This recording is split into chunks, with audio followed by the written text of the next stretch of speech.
Assalamualaikum warahmatullahi wabarakatuh.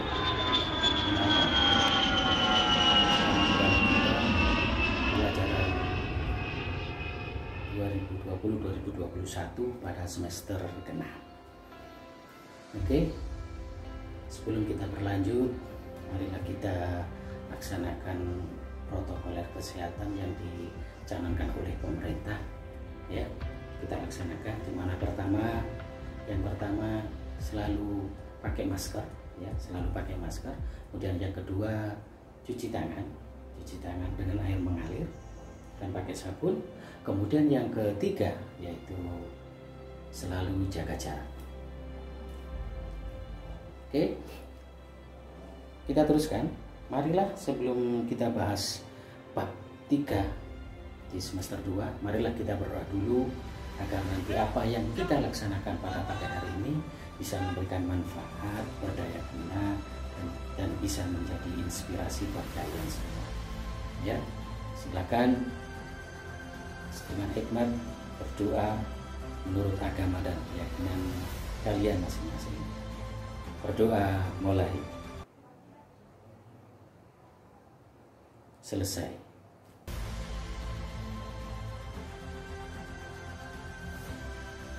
Masih bersama saya Bapak Gufron dalam mata pelajaran IPS kelas 9. Hari ini kita akan membahas masalah kebijakan dalam perdagangan internasional. Ya, saya tegaskan, hari ini kita membahas tentang kebijakan dalam perdagangan internasional. Bagaimanakah itu? Apa sajakah kebijakan-kebijakan yang ada di suatu negara? Mari kita cari tahu bersama-sama. Seperti halnya negara kita Indonesia, di tengah-tengah bertetangga sesama negara, baik negara tetangga dekat maupun tetangga jauh, ya, berdekatanlah wilayahnya dengan Indonesia ataupun juga yang jauh. Setiap perdagangan baik itu bilateral ataupun multilateral selalu bersama-sama mengedepankan untuk saling menguntungkan satu sama lain, ya. Itu prinsip perdagangan yang bagus, yang fair, bahwa kita harus selalu menjunjung tinggi akan sebuah prinsip saling menguntungkan. Dengan adanya kerjasama yang saling menguntungkan di antara kedua belah pihak, ya, yang tadi saya tekankan, baik itu bilateral atau dua negara, ya, ataupun multilateral atau banyak negara, bahkan poros-poros perdagangan regional pun ada di muka bumi ini. Seperti yang paling dekat dengan kita adalah MEA, AFTA, mau APEC pun juga kita terlibat di dalamnya, ya. Itu salah satu fokus wadah sebuah perdagangan. Dapat kita tarik kesimpulan bahwa dengan adanya perdagangan internasional yang dilakukan oleh Indonesia misalkan, akan dapat mendorong tumbuhnya industri-industri dalam negeri untuk mengembangkan usahanya, sehingga akan mempercepat pertumbuhan perekonomian dalam negeri, ya. Itu salah satu manfaat fungsinya. Yang kedua begini, bahwa melalui perdagangan internasional, ya, yang tadi saya contohkan Indonesia, maka akan diperolehlah sebuah devisa negara yang merupakan salah satu sumber penerimaan negara, ya, itu devisa sebagai salah satu sumber penerimaan negara dari perdagangan internasional yang dimaksud.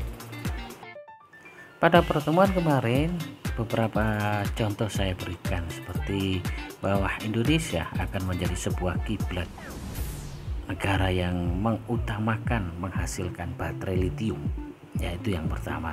Kemudian yang kedua, kita ambilkan contoh bahwa Indonesia bisa menciptakan biodiesel, ya, artinya bahwa bahan bakar yang berasal dari fosil akan tergeser oleh bahan bakar yang berasal dari minyak kelapa sawit, yang Indonesia bisa membuat dan menciptakan yang diberi nama dengan B100, bahkan hampir setara dengan Pertamax, bahkan lebih, ya. itu Indonesia itu nanti layak untuk menjadi sebuah bahan ekspor Indonesia ke luar negeri guna untuk meningkatkan devisa negara yang bisa dipakai untuk pendapatan dalam negeri. Ya, itu beberapa manfaat dari kerjasama. Dalam mengendalikan perdagangan internasional, pemerintah membuat sebuah peraturan atau kebijakan, baik itu di bidang ekspor ataupun kebijakan di bidang impor. Ya, coba lihat yang tertera di dalam slide. Yang pertama yang dilakukan oleh pemerintah, satu yaitu pembatasan ekspor. Harus ada itu pembatasan ekspor, karena kalau tidak langkah di Indonesia. Kemudian yang kedua ada subsidi ekspor, terutama barang-barang yang dari UMKM harus mendapat subsidi biar tetap lancar. Kemudian penyesuaian kurs, nah Indonesia di mana kiblat mata uang yang paling kuat, dikatakan paling kuat seperti dolar Amerika, ya, maupun pound sterling Inggris, serta di negara-negara yang lain yang berkiblat pada kurs mata uang dolar.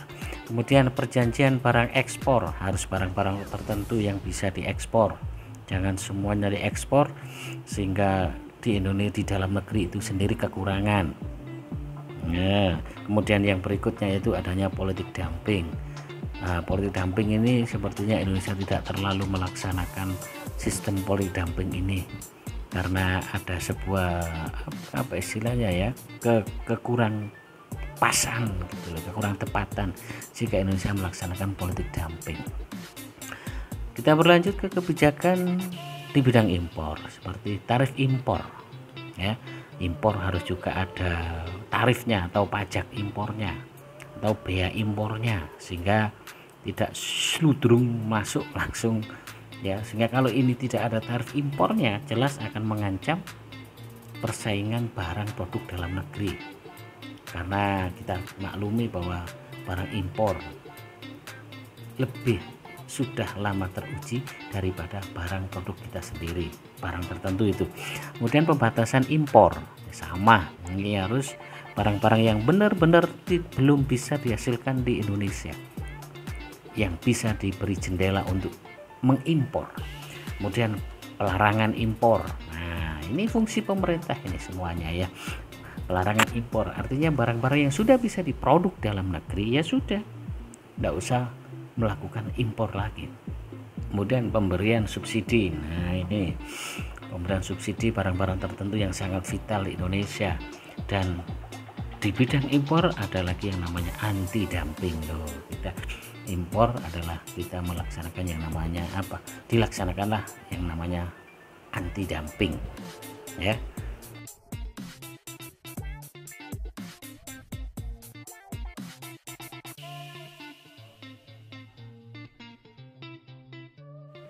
Dapat kita tarik kesimpulan bahwa pemerintah juga melakukan sebuah kebijakan di bidang ekspor. Yang pertama yaitu pembatasan ekspor. Kemudian yang kedua subsidi ekspor. Yang ketiga penyesuaian kurs mata uang. Yang keempat perjanjian barang ekspor. Dan yang kelima politik dumping.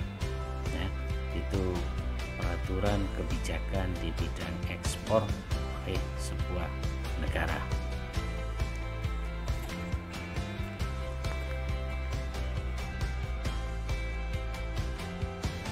Apakah sebuah negara hanya melakukan yang namanya kebijakan di bidang ekspor? Tentu tidak. Maka harus diimbangi dengan kebijakan di bidang impornya.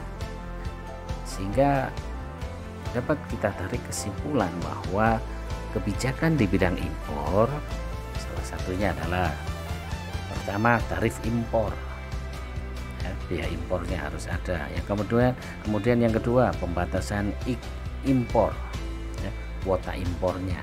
Kemudian yang ketiga pelarangan impor, protek barang-barang impor tertentu. Yang keempat pemberian subsidi, berikan subsidi. Kemudian yang kelima anti dumping, Kalau di ekspor itu ada politik dumping, tapi di impor ada anti dumping. Kemudian yang keenam, pengendalian devisa. Pengendalian devisa.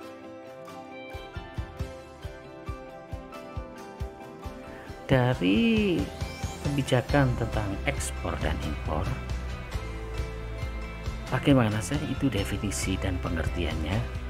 Mari kita cari tahu bersama-sama tentang kebijakan di bidang ekspor maupun impor di depan tadi. Oke, mari kita pelajari bersama-sama. Yang pertama, penetapan tarif atau bea masuk. Ya, apa sih itu penetapan tarif atau bea masuk? Tarif atau bea masuk dikenakan pada barang impor yang datang dari luar negeri mau masuk ke dalam negeri.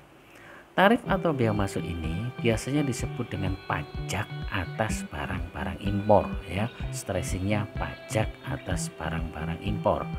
Sehingga setiap barang yang mau masuk ke dalam pasar dalam negeri dikenakan bea masuk. Apa sih tujuannya melaksanakan hal seperti ini? Yang pertama yaitu untuk menghambat impor barang atau jasa dari luar negeri. Itu tujuan yang pertama. Kemudian yang kedua, untuk melindungi produk-produk dalam negeri. Melindungi produk-produk dalam negeri. Kemudian yang ketiga, untuk menambah pendapatan pemerintah. Itu adalah penetapan tarif atau bea masuk. Subsidi yang berikutnya adalah subsidi. Apa itu subsidi? Subsidi adalah pemberian sebuah bantuan, ya. Subsidi ekspor maupun subsidi impor.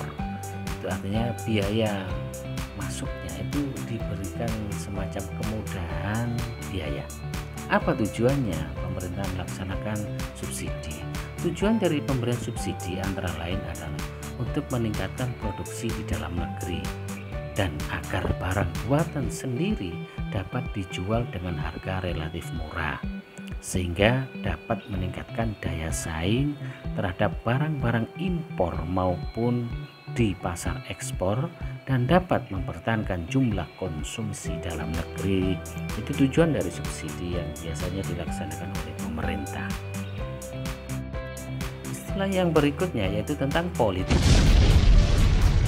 Ya pun sepertinya tidak pantas, tapi ya tetap dilaksanakan yang namanya politik dumping itu.